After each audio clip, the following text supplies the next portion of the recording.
Hi, this is Vidura College and I'm a teacher from grade 3 section and I'm here today to entertain you with a story narration. Hello children, how are you all? Yes, I know that you all are fine. So today I'm going to narrate you a story called Pinocchio. I am sure that you all have heard this story before. So are you all ready to listen to it? Okay, here we go. Once upon a time, there was a kind carpenter named Geppetto. Geppetto thought like this: I feel very long and I have nobody to talk to. I work all day making chairs and tables. But now I will do something different, something I have never done. So he took a piece of pine wood and started making a puppet. He worked all day carefully carving each detail. After making the puppet, he thought, how beautiful it is! How I wish that he were a real boy. I have always wanted to have a son. Your name will be Pinocchio. That night, when Geppetto was sleeping, a miracle happened. So that night, when Geppetto was sleeping, a fairy came to his house. She stared at the puppet and said, Pinocchio, it is true, you're beautiful, and with my magic wand I will give you life. Then the puppet opened his eyes and started moving slowly, and the fairy added, Pinocchio, I want you to be a brave, honest, and a generous boy. So every time you tell a lie, your nose and your ears will grow. And when you tell the truth, they will be normal again. Then the fairy disappeared. Next morning, when Geppetto woke up, he heard somebody calling him, and he was surprised. Father, father! Who is calling me? It's me, Pinocchio. Don't you recognize me? Oh, finally I have a son. A few days later, Geppetto started thinking about Pinocchio's education. So he wanted to send Pinocchio to school. But Pinocchio did not like to study very much. He disliked books, he disliked learning, and he never enjoyed studying mathematics, grammar, science, history, or any other subject. He did not pay attention to any of the classes in the school. He wanted to explore the world around. With the passage of time, Pinocchio fell into bad company and decided to run away from his home. He no more wished to stay with Geppetto and was determined to explore the world around. However, the young puppet had no idea about the problems he would get into. After Pinocchio left home, a cruel theatre owner caught him and locked him. He treated him very badly and often scolded him. The theatre owner forced poor Pinocchio to perform in a puppet show every night. He would make him dress up in a funny manner and would force him to act in a funny way to entertain the audience. Whether he was happy or not, Pinocchio had to keep smiling and look funny for the people who came there to watch his show. Soon he began regretting. Though people laughed at him and enjoyed his shows, Pinocchio never liked all this. He wanted to leave the theatre but was not able to do so. Soon Pinocchio started regretting his decision to leave Geppetto, who loved him a lot. He started feeling that he was happier and safer with the old carpenter. Whenever he thought of Geppetto, tears would roll down his eyes. One day, the good fairy saw his condition. She asked him many questions.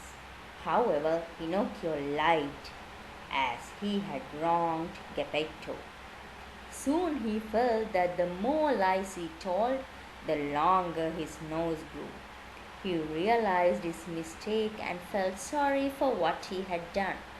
He requested the fairy to take him away and promised not to leave the carpenter again.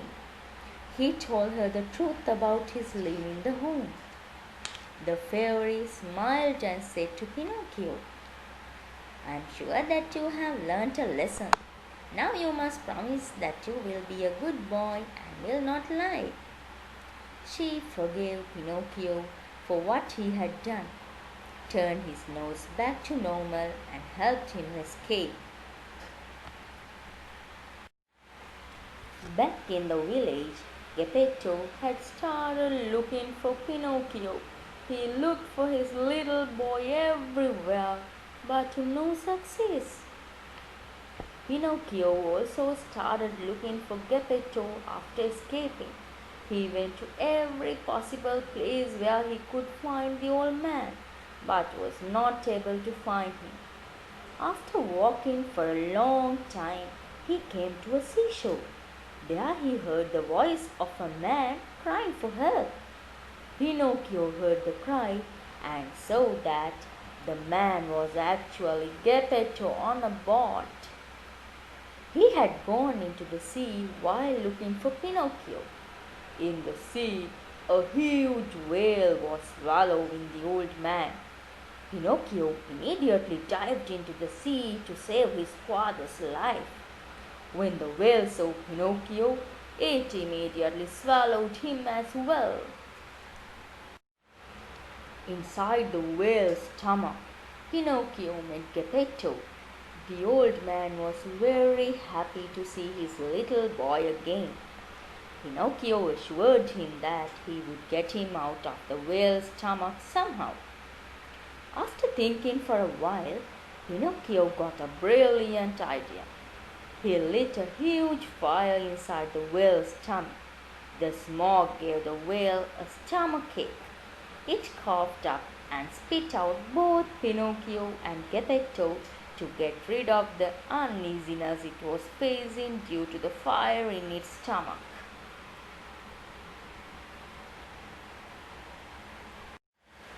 Both of them were very happy for being safe. Pinocchio pulled Geppetto to the seashore. The old man had started feeling weak and unwell. Pinocchio took the old and extremely weak Geppetto to a tiny cottage and started looking after him. He started working for a farmer to earn a glass of milk for Geppetto every day. Pinocchio worked day and night to give all the possible comforts to the old man so that he could walk on his feet at the earliest. His aim was to keep Geppetto happy and cheerful. Geppetto started recovering quickly. Soon, Pinocchio learned to make reed baskets. He would make a good number of baskets and then sell them in the market for a moderate sum of money. With the money he earned, he was able to save his father from starving. Pinocchio would work hard during the day and study during the night in the light of a lamp. Gradually, his hard work rewarded him, and he succeeded not only in his studies but also started saving money. With the passage of time, he started earning money sufficient enough to keep his old father happy and comfortable.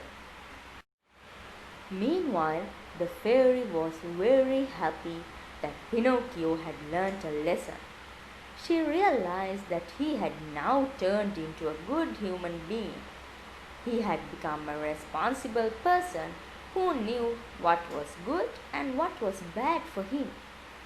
She decided to reward Pinocchio. While he was asleep, she appeared to him in his dream. She blessed him and made him a real boy. When Pinocchio got up, he found himself in a beautifully furnished little room. It was the prettiest room he had ever seen. He was equally amazed to see that he was no longer a puppet, but a real live boy. In a twinkling, he jumped down from his bed. He found a new coat, a cap, and a pair of shoes on a chair beside his bed. He dressed up and put his hands into his pockets of his coat. He ran to the mirror and could hardly recognize himself. He had turned into a real boy with blue eyes, dark brown hair, and a happy, smiling face. He rubbed his eyes in astonishment and to assure himself that it was real and not a dream. Then he started looking for his father. "Father, where are you?" he cried. The excited boy went to the other room and saw that his father had also grown younger by years overnight. He had again become a woodcarver and was working hard on a lovely picture frame. Pinocchio asked his father how all that had happened. His father told him like this: "When bad boys turn good and kind, all this happens." From then on, the father and son lived happily ever after. Hope you all enjoyed the story, children. So, my dear children, I am sure that you all understood the moral of this story. What is it? Yes, of course.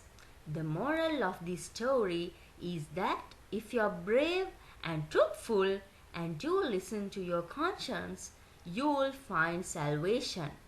It is obvious that a lie, no matter the size of it, is always a lie.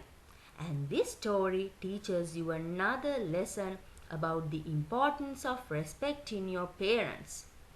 If you don't obey your parents, you will definitely have to face many troubles. So I hope that you enjoyed the story. Then let's meet again with another nice story. Till then, stay safe, children. Goodbye.